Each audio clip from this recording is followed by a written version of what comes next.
Morning. Let me see here. See if I could tune us into AM News. AM News, that's right. America Matters, AM News. Moi, a correspondent. Hey, you could get your company international. Plug. Give me a call. Yeah. Got a little, I believe that's Gloria Gaynor, the disco age. Yes. Hey, today we were talking with Dennis Romeo on AM News about covering Kentucky and Indiana. Of course, Purdy Enterprises LLC, they got awarded a HUD contract, ladies and gentlemen. We're talking about that on Preservation Thursday. Yes, we are. We talked about that today already. Processing. Video will be out in just a minute. I'm going to shut up now and let myself talk. Welcome back Have to a good day, AM folks. News. I'm your host, 29 minutes past the hour, 40 degrees. It's wet outside, a bit chilly. It's a soggy morning here in the Truckee Meadows. 9 minutes past the hour, you're listening to the mighty 1180 KCKQ, Reno, Sparks, Carson City, Nevada. We're a Lotus station, the power of radio, since 1972. Give me a call. Get involved today. It's toll-free, 844-790-8255, or text me at 775-237-2266. Let's go out to the land that time forgot, where the residents are creeping out of the primordial ooze, where the tar pits are still active, in the deer in the dinosaur roam. The land that time forgot, Silver Springs, Nevada, the home of the longest continuous burning tire fire. We have former resident and the only one with a third grade education or higher that has made it through the border there, separating from Silver Springs from the rest of the world. It's Aaron. Hey, Aaron, what's up? I give up, man. I actually, calling to, promote Preservation Thursday.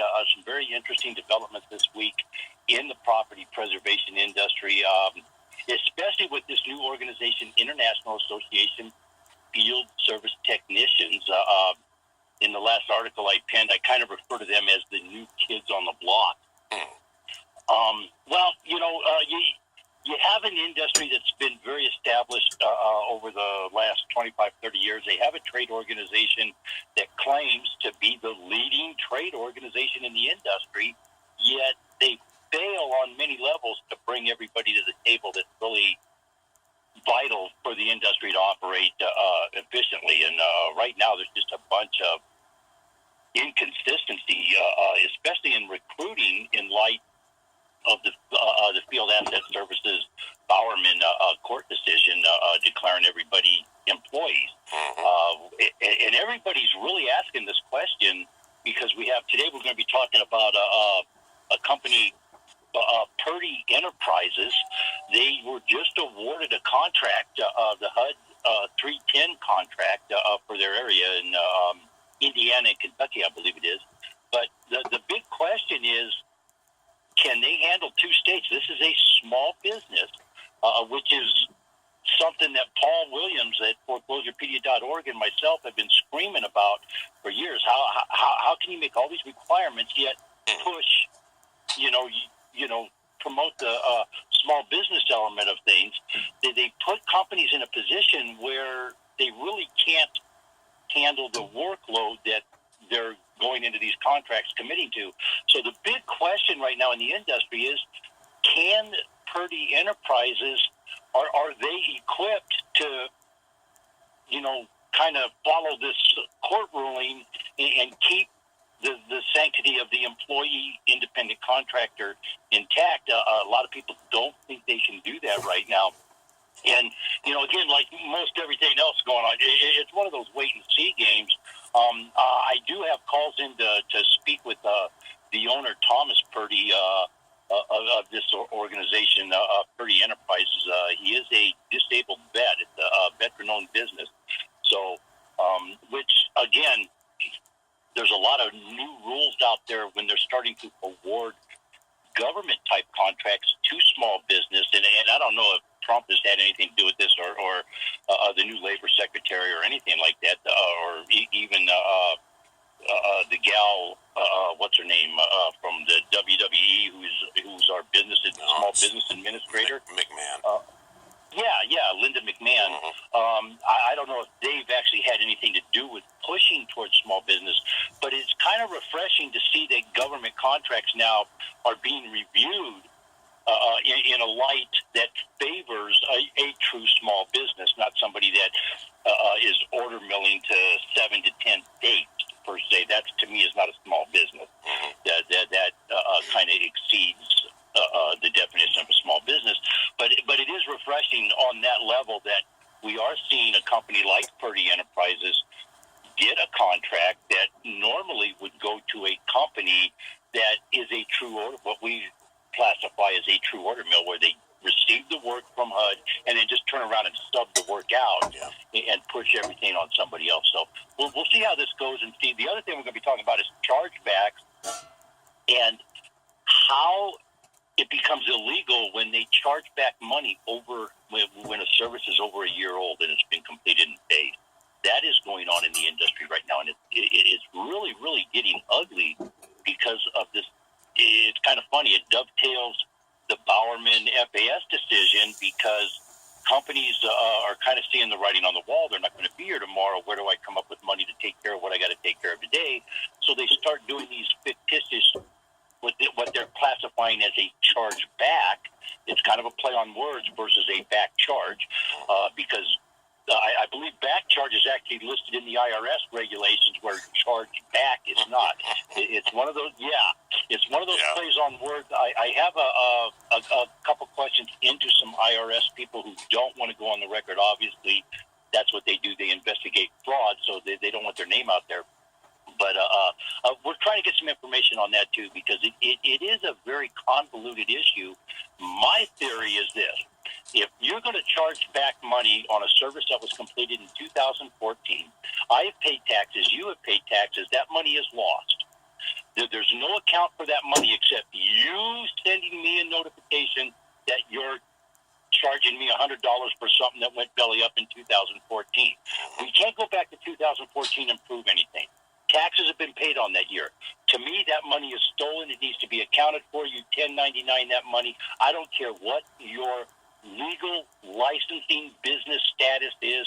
Perhaps one of the accountants on American Matters Media can throw some input. I actually have that question in front of tax preparers right now. Maybe Megan can help me out with that. I don't know. But it's one of those situations where my claim is it's illegal and it should be 1099.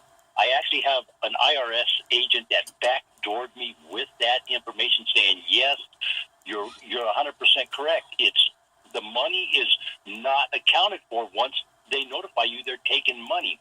And where that money is taken from is money you're earning today. So it becomes a very convoluted issue, and it becomes one of those kind of skimming operations that crossing state lines. Again, we start getting into RICO and stuff like that. It's just a very, very convoluted issue, and I don't think we are going to see anything become of this until members of labor start coming together and filing these complaints that they should have been filing the last 10 years over stuff like this. I mean, I hear people say they have $140,000 worth of back charges in a period of a year, and I'm like, how are you not 1099ing that money? How are you not accounting for it? Well, isn't that the housing and property market has changed dramatically in the last 3 or 4 years? You almost never see even now that the banks are foreclosing, they're taking the properties, they're reselling because the market is there, the buyers are there. Isn't this whole niche industry? I realize someday it'll come back, but isn't it kind of a failing industry right now anyway? You know, and this is where members of NAMFS have a serious problem. The numbers are way down, which is a good thing. It's not good to have an economy based on foreclosed properties. That's a terrible thing because people are profiting off of others' misery, for crying out loud.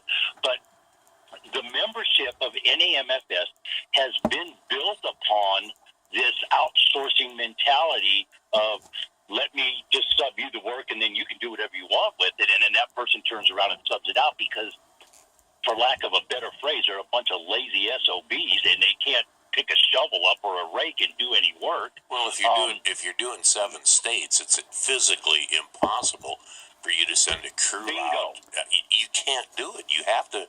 In essence, you're being forced to have a contact in different areas of each state that you would have do the work for you. I mean, I think it's every possible. Every time you pick up somebody else to help you expand, I call that expanding territory. That's not expanding a business. But every time you pick somebody else up to cover more territory for you, you also pick up liability and everything else that goes along with that. And it's really something to think about, because the contracts and the numbers that are involved in the industry, if you're the person out of the gate, if you're the person getting the original work order from Bank of America, we'll use them as an example this morning. If you're the person getting the work order from Bank of America, you can generate a profit on that work order. But if you're the person third or fourth in line, you're not making money. You're paying to get that work done, and somebody else is making money at your expense.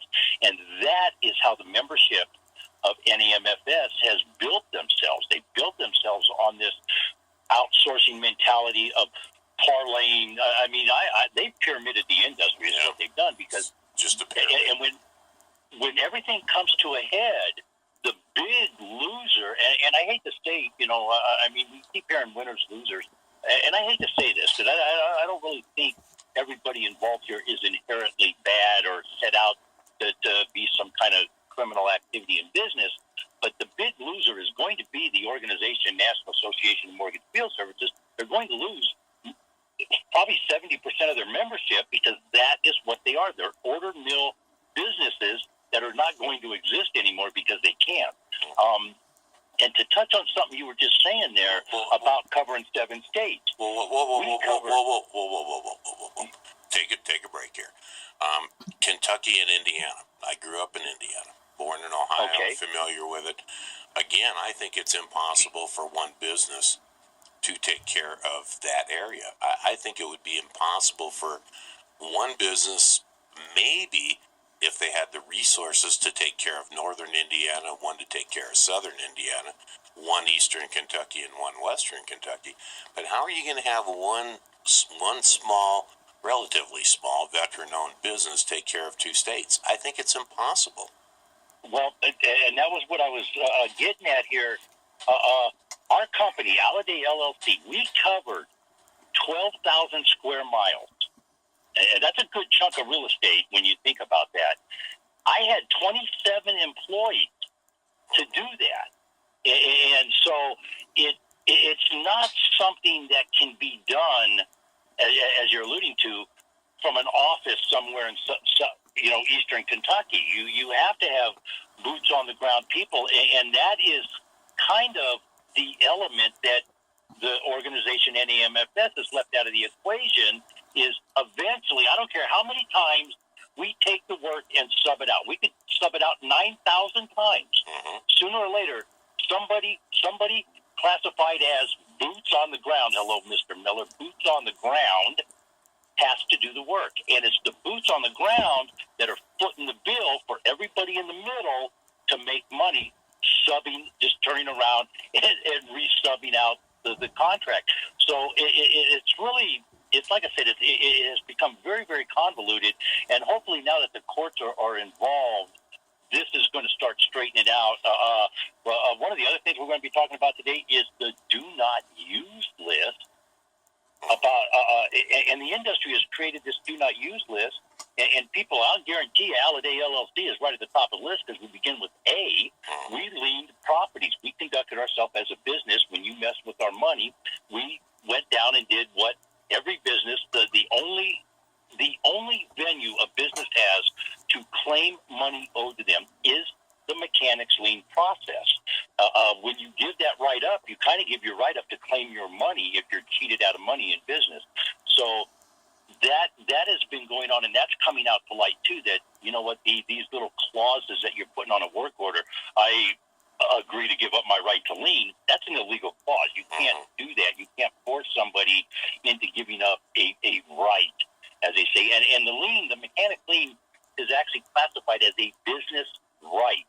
It's not something that is just a legal procedure anybody can take care of. The mechanic lien is designed for business owners to be able to have some kind of relief and collection if something goes belly up. Yeah, I'm not an attorney, but I do know you can't be forced to, or you can't voluntarily sign away your rights. Your rights are something that's sacrosanct, and a contract can't be valid if it has an illegal clause in it. I mean, that much I've learned just in my lifetime. So. That is 100% correct. And always remember, here's a business 101 tip of the day. If you have a contract and there is a clause or a section of the contract that you don't agree with, it's very possible that clause or that section of the contract is called voidable, and it can be removed from the contract in a court of law. And that's what FAS and these companies are finding out. They've gotten into court and they're saying, oh, well, they signed a contract. And well, this contract that clause is voidable, so it's moot. And there goes their argument. There goes their defense to what they're saying. And, it's like I said, this is going to be a domino that's the first domino's falling now. And now it's just a matter of seeing what shape they take when they all fall, because they're going to fall. All right. There's no questions about that. All righty. Well, Aaron, how can we contact you at Halliday? 775-230-9915. I got to give a shout out. I invited her to the prom. Kim Savage, Women at Work. Everybody in the industry wants to see her in saddle shoes and a poodle skirt. You got to come out here for a hot August night. Yes, indeed. Hey, 775-230-9915, folks. On the World Wide Web, it's www.hallidayllc.com. Preservation Thursday be up in a few hours here. Tune in and let's have a great day. Let's all be safe out there. All righty. That's Aaron out in actually the Windy Range, formerly from Silver Springs, Nevada. Give him a call if you're interested in that. Very knowledgeable. Want to talk while we have a few minutes about our grand opening? It's a week from tomorrow. Wow, it's coming up so quick. The 21st of April. 21st of April, grand opening for the new studio at American Matters Media, Town Center Mall. Hey, stop on by, say hello. Big names are going to be there. The Drop Dead Gorgeous.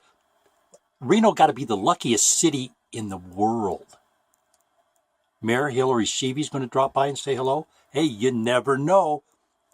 Her sister Amanda might be with her, and you'll have two of the most gorgeous smiles light up any black hole in the world. I'll tell you what, those two girls right there, their smiles are unbelievable, ladies and gentlemen. Hey, Preservation Thursday be out in a little bit. We'll have that processed a little bit. As soon as we're done processing this, we'll get everything lined up and sent out.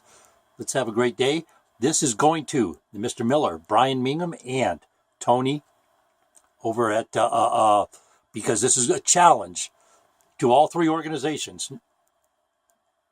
We got to come to the table. It's time. We got to come to the table. It's just that simple, ladies and gentlemen. Let's have a great day, folks, and let's all be safe out there.